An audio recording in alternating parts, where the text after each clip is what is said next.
Canada made me a promise. It makes all of us a promise, whether we're born here or arrive as immigrants. If you work hard, you get a good life. That anyone from anywhere can do anything. That hard work gets a powerful paycheck that buys affordable food and homes in safe neighborhoods. And that promise, like everything else, is broken after 9 years of Trudeau and the NDP Liberals. Most of all, he broke our immigration system.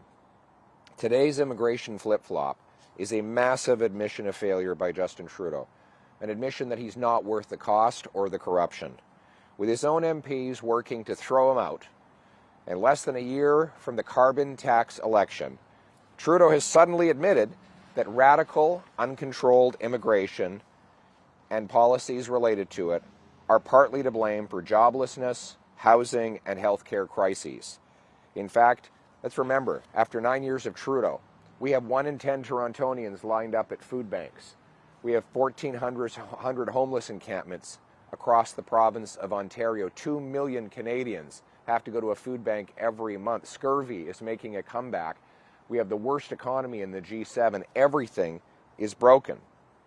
And his immigration minister admits that that immigration is out of control after 9 years of Liberal policies. They increased population growth by 200% over the last several years alone. Now, Trudeau called anyone who disagreed with these radical policies racist. Now he's the one cutting immigration to pull back on the disastrous mistakes that he made. But worst, he destroyed the best immigration system in the world, a system that had a common sense consensus of conservatives and liberals for 150 years. Immigration was not even controversial before Trudeau came along. How did he do it? He left Roxham Road open for a year after President Biden offered to close it. He removed the visa requirement for Mexico, which caused an explosion of false and fraudulent refugee claims. And he allowed rampant fraud and abuse in the international student program, which has seen as many as 26 kids living in one Brampton basement and countless losing their lives to drugs, gangs, and other chaos on our streets, sent back in body bags to countries like India. He allowed ISIS terrorists into Canada, who then went on to try and attack Jews and other Canadian citizens. He's presided over a 251% increase in police-reported hate crimes.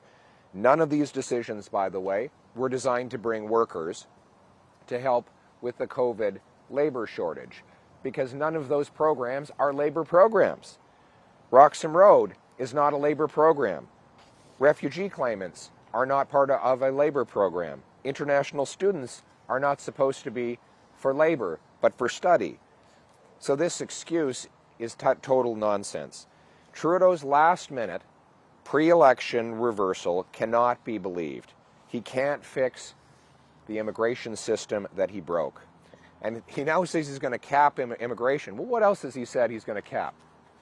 He said 6 months ago he was going to cap the number of temporary residents in this country to 5% of our population. Since that time, it's gone up to 7.3%. He said he'd cap the carbon tax at 11 cents a litre. Now it's 17 cents, and he plans to quadruple it to 61 cents. He said he'd cap this year's deficit at $40 billion. It's already $47 billion just 6 months later. You can't believe anything he says, especially when he's claiming that he will fix what he broke. Common sense conservatives will fix what Trudeau and the NDP Liberals broke. We will restore the best immigration system in the world. We will stop the illegal arrival of false refugee claimants by securing our borders, our ports, and our airports. We will end the abuse in the temporary foreign worker program, the international student program, and the refugee program. We will cap population growth so that it is always below the growth in housing, healthcare, and jobs. And we will, speaking of healthcare, we've got 20,000 immigrant doctors, 32,000 immigrant nurses in Canada today who cannot work because they can't get a license. We will create in the professions, what we did as a country in the trades 7 decades ago. We will create a national licensing standard. Provinces can voluntarily adopt a blue seal, so immigrant doctors and nurses can take a test, prove they're qualified, and get to work reducing those wait times in our hospitals. We will screen people coming in to keep terrorists and criminals out and allow law-abiding people into our country. And when they get here, they will see that the Canadian promise is restored, a promise that anyone from anywhere can do anything, where it doesn't matter where you come from, it matters where you're going. It doesn't matter who you knew, it matters what you can do. A country where hard work gets you a powerful paycheck, that buys affordable food, gas, and homes in safe neighborhoods. To do it, we will have a common sense plan to axe the tax, build the homes, fix the budget, stop the crime, and repair our broken immigration system. Let's bring it home. The announcement this morning said that they're going to cap permanent residents, but they're going to draw for the coming years from the temporary residents that are here. People coming in on the temporary foreign workers program or the student program, they wouldn't necessarily be passing the point system that we've used for decades. So I'd like your thoughts on that, and also, are they able to make these changes when the legislature has effectively been shut down for weeks and it shows no sign? Is this just a regulatory change as far as you know, or do they have to put it through Parliament? No, they won't do it. And yes, they do need to put these changes through Parliament. Trudeau has paralyzed Parliament by refusing the Speaker's order to hand over criminal evidence in the RCMP's investigation into the $400 million green slush fund scandal.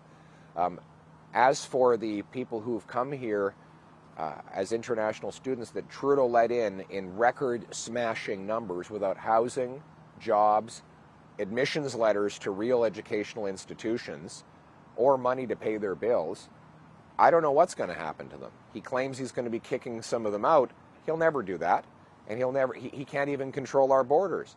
We can't expect that Justin Trudeau will keep any of these frantic, panicked, last-minute promises that he's making to reverse his earlier decisions, that he's making now when his own MPs in the Liberal Party are trying to fire him in an election year. He is a panicked, incompetent, failed Prime Minister who is not worth the cost, the chaos, and the corruption.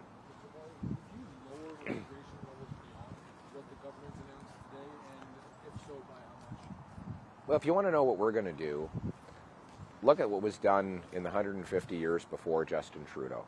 We had the best immigration system in the world.